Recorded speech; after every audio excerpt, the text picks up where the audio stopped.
There is one possibility about From that makes almost every character's story suddenly look different. What if nobody in the town is actually living their own story? What if Jade, Tabitha, Victor, Boyd, Julie, Randall, Sara, and the others are not simply trapped people trying to escape? What if they are repeating stories that have already happened before? Not metaphorically, literally. The same choices, the same roles, the same failures, the same sacrifices. And if that is true, then the biggest mystery in From is not who created the town. It is why the town keeps recreating the same people. Because look closely at what happens whenever someone gets close to the truth. The story does not simply punish them. It gives them an older story to repeat. That changes everything. Victor is the easiest place to see it. For decades, Victor has been surrounded by evidence that something happened in the town long before the current residents arrived. He remembers fragments. He remembers people disappearing. He remembers places that should not exist anymore. He carries objects from the past like pieces of a broken memory. But Victor's real importance may not be that he survived. It may be that he became the keeper of someone else's unfinished story. And this is where it gets darker. Victor does not behave like someone who simply forgot his childhood. He behaves like someone who has been trying to avoid remembering it. There is a difference. For years, his instinct has been to bury things, hide things, and protect himself from memories that could force him to confront what happened. Why? Because perhaps remembering the past does more than explain the present. Perhaps remembering the past activates it again. That would explain one of the strangest patterns in From. The town constantly turns memory into reality. Objects matter.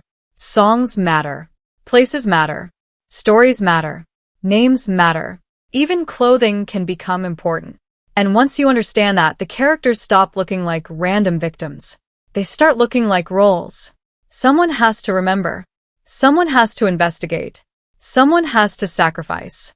Someone has to lose a loved one. Someone has to become obsessed. And someone has to discover what happened before. The terrifying possibility is that these roles have existed before. Look at Jade. At first, Jade seems like the obvious outsider intellectual. He does not accept the town's rules easily. He searches for patterns. He studies symbols. He becomes obsessed with connections that other people cannot see. But that obsession is exactly what makes him dangerous. Because From repeatedly shows us that knowledge is not neutral. The closer someone gets to understanding the system, the more the system seems to respond. Jade's visions are not simply random supernatural hallucinations. They appear connected to the town's deeper history. And this is where the theory becomes much more disturbing. What if Jade is not discovering a new mystery? What if he is rediscovering an old one? That distinction changes his entire character. Because if the town has already experienced this cycle, then Jade's investigation may be following a path someone else walked before him. The symbols he sees could be clues, but they could also be breadcrumbs. And there is a terrifying difference between finding a clue and being led toward one. That same pattern appears with Tabitha. Tabitha does not simply investigate the town. She repeatedly gets pushed toward its oldest mysteries. The children, the underground spaces, the strange structures, the bottle trees, the visions, the idea that the town contains layers of history buried underneath what everyone can see. But here's what changes everything. Tabitha's journey increasingly resembles the journey of someone who is being pulled into a story that began before she arrived. She is not merely asking, do we escape? Her questions become much more dangerous. What happened here? Who were these people? Why are the same images appearing again? And once a character begins asking those questions, From rarely allows them to return to normal life. That is because the town seems to operate through repetition. One person discovers something. Another person experiences the consequences. A third person receives a vision. Then someone else repeats the same emotional mistake. And the cycle continues. But there is one character who makes this theory even stronger. Julie. Because Julie is connected to something that may be bigger than ordinary memory. Story walking introduces a terrifying possibility that the past is not fixed. If someone can enter another point in the story, then the characters are no longer simply prisoners of a location. They may be prisoners of a narrative. Think about what that means. If the town is a story that repeats itself, then time itself may not be the true prison. The story is. And this could explain why certain events feel strangely familiar even when the characters have never experienced them before. The town may not need to remember everything. It only needs to reproduce the same pattern. A person arrives. They become afraid. They search for answers. They discover something impossible. They try to change the rules. The town reacts. Someone dies. Someone survives. Someone remembers. And the cycle begins again. That's not the real mystery. The real mystery is whether the characters have any freedom inside that cycle. Because maybe the monsters are not the only things controlling people. Maybe the entire structure of From is designed to make human beings behave according to roles that existed long before they arrived. And this is where Boyd becomes extremely important. Boyd believes his greatest responsibility is keeping people alive. He becomes the protector, the leader, the man who takes responsibility when everyone else is falling apart. But notice what leadership does to him. Every solution creates another problem. Every sacrifice creates another debt. Every attempt to save one person places another person in danger. Boyd keeps believing that if he can just make the right decision, he can break the pattern. But what if that belief is exactly what the pattern needs? What if every previous protector thought the same thing? That he could save everyone? That he could outsmart the town? That he could make the sacrifice that finally ends everything? And what if the town has been feeding that belief for generations? This is the detail everyone missed. The characters may not be repeating events because they are trapped in a simple time loop. They may be repeating roles. Victor is the memory keeper.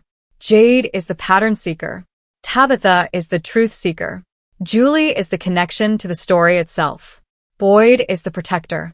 And if these roles existed before them, then the question becomes almost unbearable. Who played their roles before? And what happened to them? Because if the town is repeating the same story, then somewhere beneath the current nightmare there may be an earlier version of every major character. Not identical faces. Not identical lives. But identical functions. And if that is true, then one person in the current town may eventually have to become the person who broke the cycle. But here's the problem. The town may already know who that person is. And it may have been preparing them for that role since the moment they arrived. That means the arrivals may not be random. Their personalities may not be random. Their relationships may not be random. Even their fears may be useful. Because a perfect prison does not need walls when it can manipulate the person inside it. And this is where the story gets darker. What if From is not asking whether these people can escape the town? What if it is asking whether they can escape the stories they were brought here to repeat? Because if every character is living someone else's unfinished story, then somewhere in the past, someone already failed. And the town may be waiting for the same failure to happen again. But if the characters are really repeating someone else's story, then we have to ask the most dangerous question of all. Who wrote the first version? Because a cycle cannot exist without an origin. Someone had to be the first person to enter the nightmare. Someone had to be the first person to see the symbols. The first person to hear the voices. The first person to discover the children. The first person to realize that the town was not simply a place. And if those people existed before Victor, before Boyd, before Tabitha, before Jade, then the current residents may be walking through the ruins of a story that has been repeated for generations. This gives the strange objects in From a completely different meaning. Take the bottle trees. At first, they look like another bizarre supernatural element. But why bottles? Why messages? Why dates? Why the obsession with recording something? Because a bottle is not simply an object. It is a container for information. Something placed inside it is meant to survive the person who created it. And that fits perfectly with the idea of repeating stories. The people who came before may have realized they could not physically escape. So they tried to leave information behind. A date. A message. A warning. A clue. Something that could survive long enough for the next version of the story to find it. But here's what changes everything. What if those messages were never meant to help people escape? What if they were meant to help the next people continue the same journey? That possibility makes the bottle trees far more sinister. Imagine someone trapped in the town centuries ago. They discover something. They cannot finish what they started. So they leave a message. Years later, another person finds it. They follow the clue. They discover another piece. Then they leave something behind themselves. The next group repeats it. Eventually, the evidence looks like a giant mystery. But underneath, it could simply be a trail of failed attempts. A chain of people who all believed they were the first to uncover the truth. They weren't. They were only the latest. And that would explain why From constantly makes discovery feel strangely familiar. The characters think they are uncovering the rules. But perhaps they are rediscovering rules that have existed for a very long time. Look at the monsters. They are another major piece of this pattern. The creatures do not behave like ordinary predators. They walk. They talk. They smile. They manipulate. They often appear to understand exactly what the humans fear. That matters because their greatest weapon is not physical strength. It is psychological repetition. They tempt people into opening doors. They imitate familiar voices. They exploit emotional weaknesses. They turn trust into a weapon. And if the town is designed around repeating stories, then the monsters may serve one purpose above all others. They prevent the characters from breaking character. Think about it. If someone starts behaving unpredictably, the monsters create pressure. If someone discovers too much, the town creates consequences. If someone tries to save another person, the situation becomes more dangerous. The system constantly pushes everyone back toward the same emotional roles. Fear. Hope. Sacrifice. Guilt. Obsession. Loss. Then repetition. That is why the monsters may not even need to understand the entire mystery. They may simply be part of the mechanism. They are not necessarily the authors. They could be the guards. And this creates a terrifying reinterpretation of the talismans. The talismans appear to provide protection. But what if protection is not the same thing as freedom? That distinction is critical. The people inside the town are allowed to survive. They build houses. They grow food. They create communities. They fall in love. They argue. They have children. They create routines. In other words, the town does not always need to destroy them. It may need them alive. Because dead people cannot repeat a story. Living people can. And this may explain why certain characters survive situations that should have ended their stories.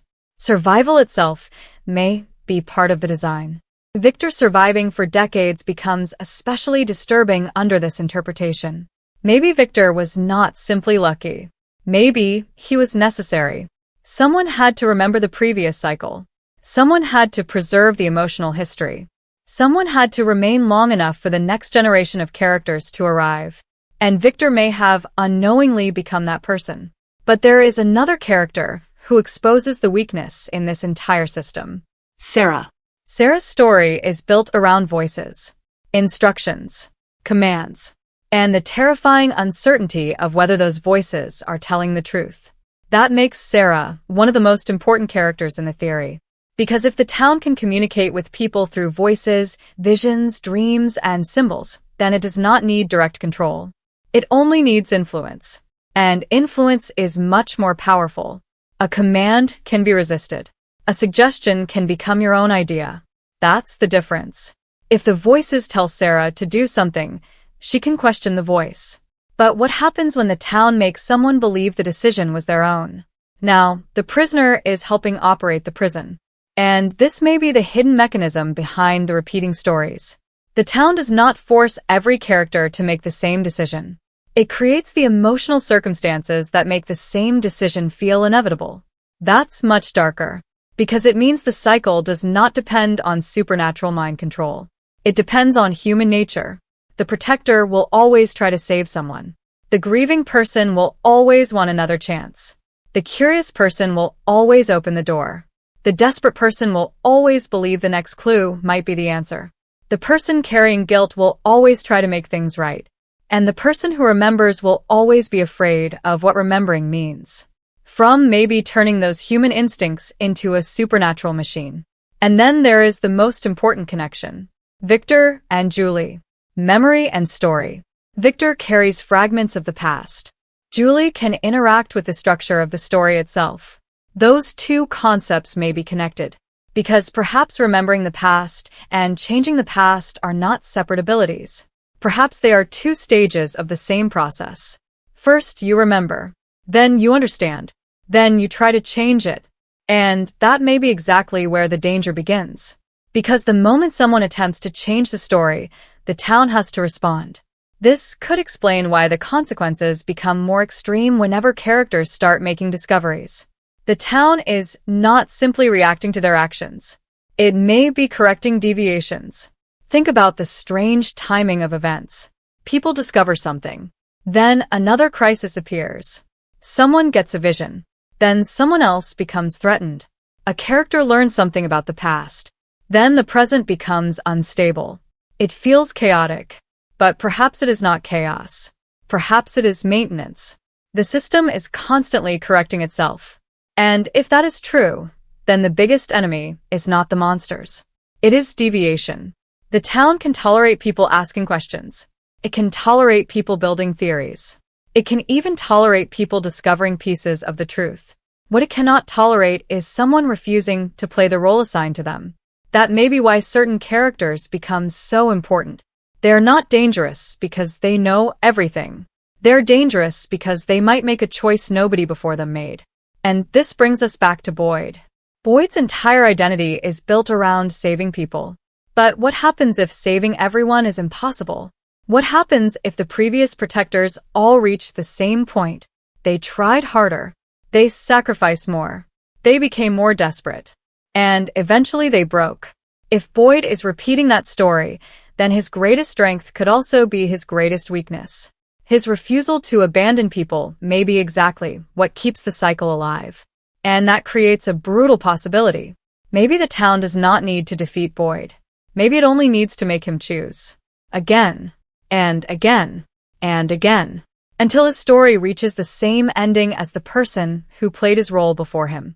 But here's where the theory becomes almost impossible to ignore. Every major character seems to carry a different piece of the same ancient pattern. One remembers. One investigates. One connects. One protects. One sees. One suffers. One questions. And none of them possesses the complete story.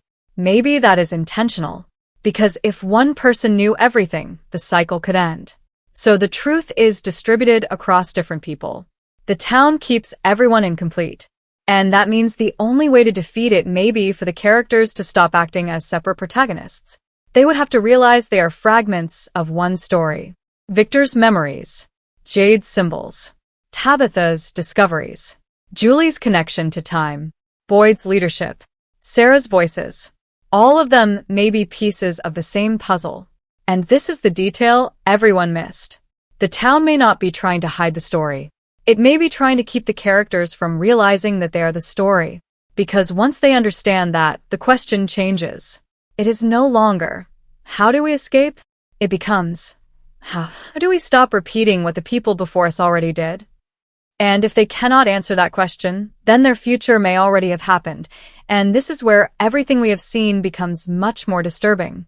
If every major character is repeating someone else's story, then the town does not need to know the future. It only needs to know human nature. It knows what a protector will do. It knows what a grieving person will do. It knows what a curious person will do. It knows what someone desperate for answers will do. And once it understands the role, it can predict the next move. That may be the real power of the town. Not controlling people. Predicting them. Because the most effective prison is one where the prisoner believes every decision is their own. Think about Boyd. He sees himself as the man responsible for everyone.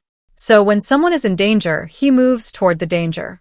When someone is missing, he searches. When someone is dying, he refuses to accept it. That makes him heroic.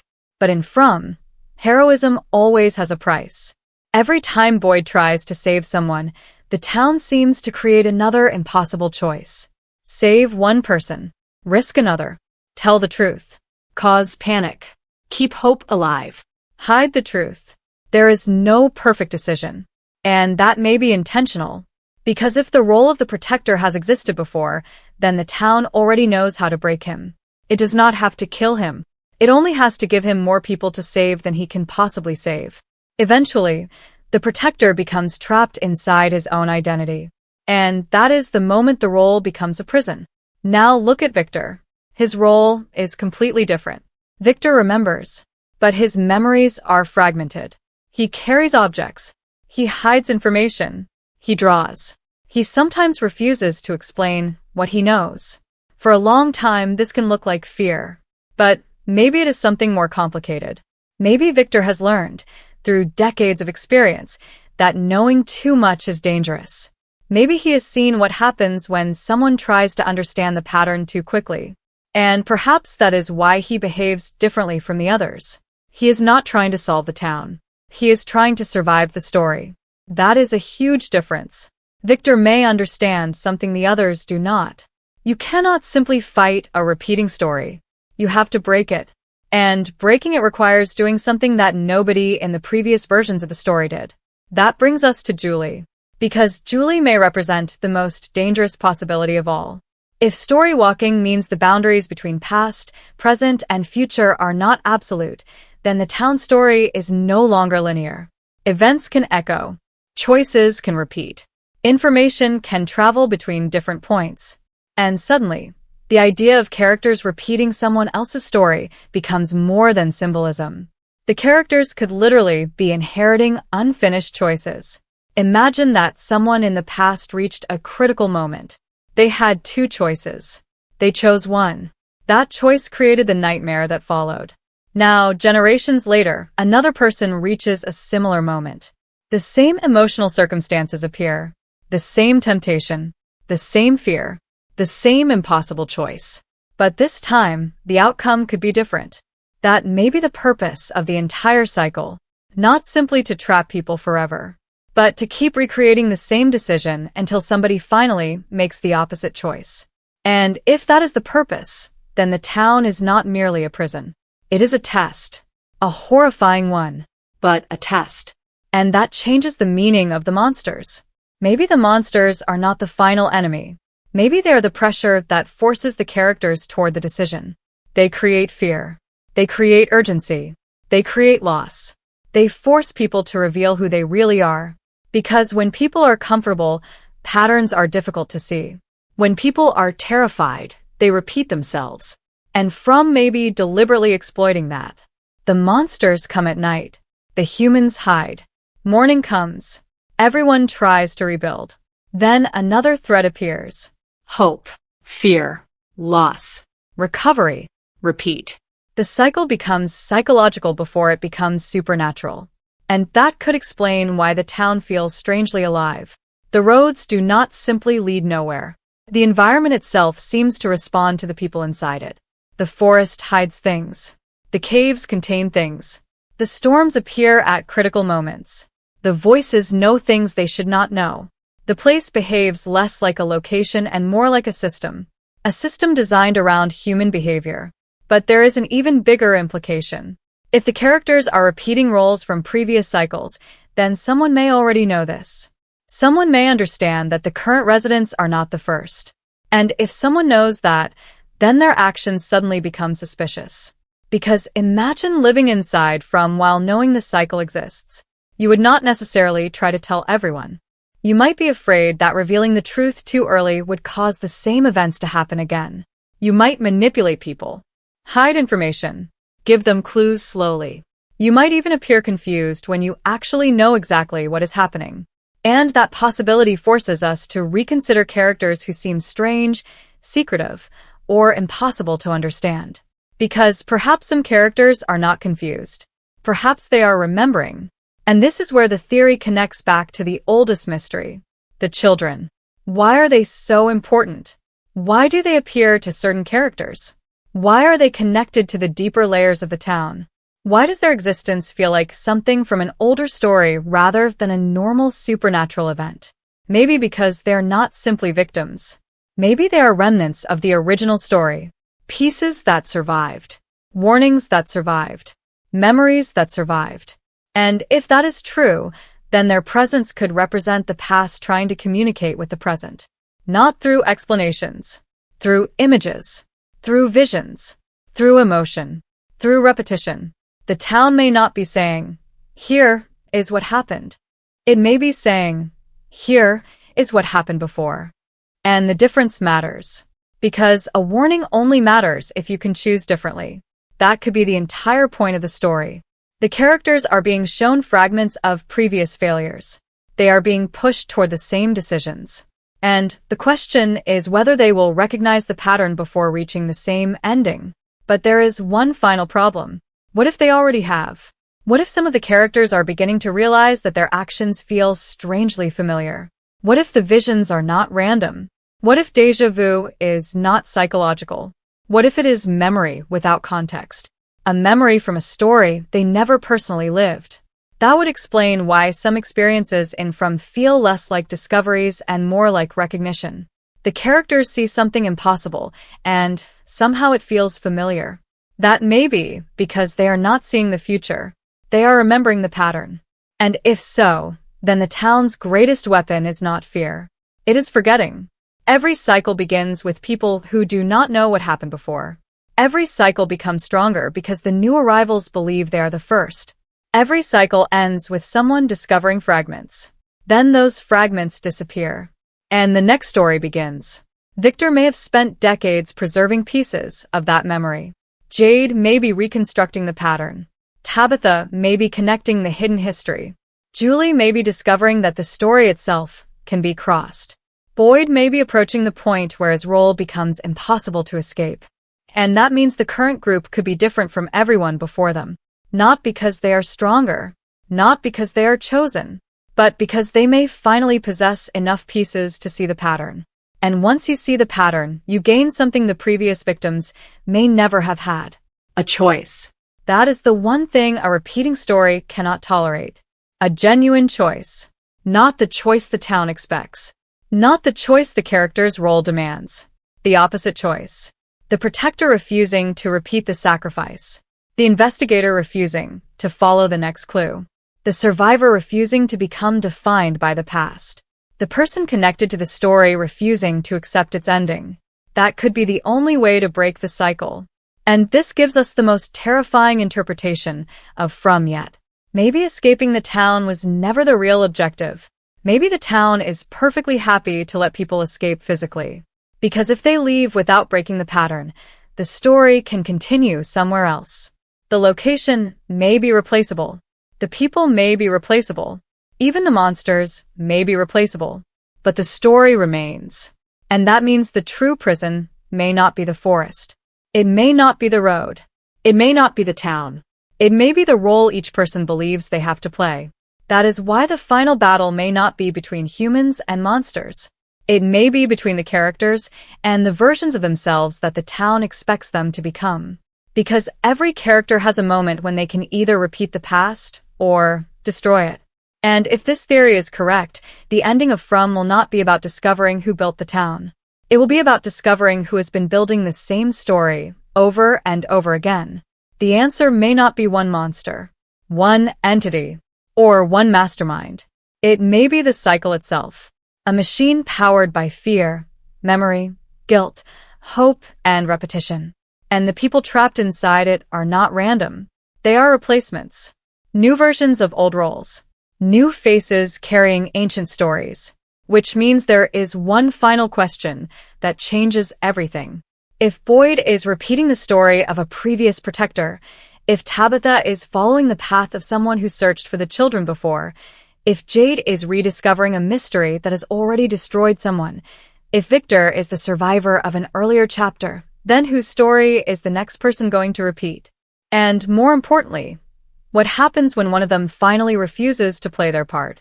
Because maybe that is the moment the town has been terrified of all along. Not someone escaping, not someone killing a monster, but someone looking at the story, recognizing their role, and saying, "I know how this ends. And I'm not doing it again."